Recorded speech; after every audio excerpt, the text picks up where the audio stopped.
Halo semuanya, selamat malam. Selamat berjumpa kembali bersama saya, Dr. Gregory Budiman. Jadi ada pertanyaan waktu saya live di TikTok malam hari ya. Dokter, kenapa saya diare? Terus saya minum loperamid, saya beli di apotek. Sekarang kok perut saya malah sakit dan kembung, kemudian mual begah. Nah, jadi begini ya, kita harus tahu dulu penyebab dari diare. Bisa dari apa penyebab dari diare? Dari makanan yang basi, kemudian makanan yang mengiritasi lambung. Contohnya makanan yang pedas, makanan yang terlalu asam, ya, atau yang mengandung kafein yang merangsang peningkatan asam lambung.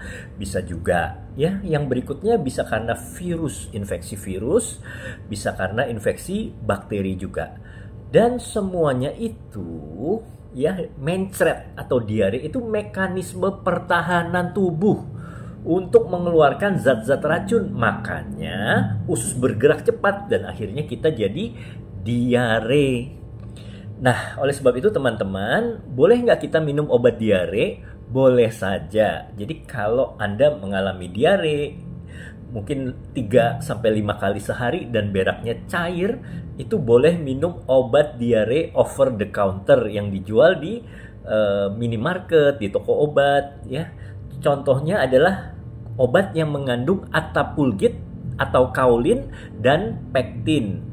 Mereknya boleh saya sebut ya, seperti Entrostop, New-Diatab, ya apalagi itu. Ya seperti itu boleh. Baca aturan pakainya dan minum obat tersebut. Dan yang paling penting adalah jaga makanan. Jangan makan pedas-pedas, asam-asam, ya, susu juga hindari dulu ya. Teh, kopi, coklat, minuman bersoda, minuman beralkohol itu juga harus dihindari. Buah-buahan juga jangan dulu. Begitu kalau lagi diare. Nah, obat yang dibeli oleh orang ini ya adalah loperamid. Sebetulnya adalah obat keras.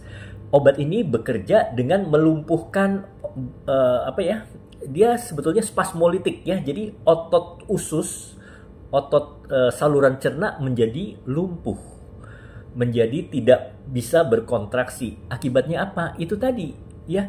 Jadi nggak bisa kentut, ya, nggak bisa berak malah begitu ya. Nah, akibatnya racun-racun yang mestinya dikeluarkan masih ada di dalam usus kita, di pencernaan kita. Ya itu dia yang membuat perut jadi rasa sakit, malah tambah sakit, nggak enak, mual, begah. Jadi begitu. Kalau diare, kalau ada makanan yang basi, makanan yang mungkin racun, itu harus dikeluarkan. Kalau kentut kan enak, kalau bisa kita berak, kan rasanya lega setelah mencret. Nah, itulah sebabnya penanganan diare itu tidak boleh sedikit-sedikit pakai obat loperamid. Ya, karena loperamid sifatnya spasmolitik, melumpuhkan otot saluran cerna. Kalau pakai kaolin pektin atau Attapulgite pektin seperti Entrostop, New-Diatab itu masih boleh, nggak apa-apa. Silahkan digunakan. Tapi tetap jangan berlebihan minumnya. Kalau 2 hari belum baik juga, segera berobat ke dokter. Karena nanti mesti diperiksa ya penyebabnya apa. Kalau kemungkinan ada infeksi bakteri, kita kasih antibiotik begitu. Demikian penjelasan dari saya, semoga bermanfaat buat kita semua.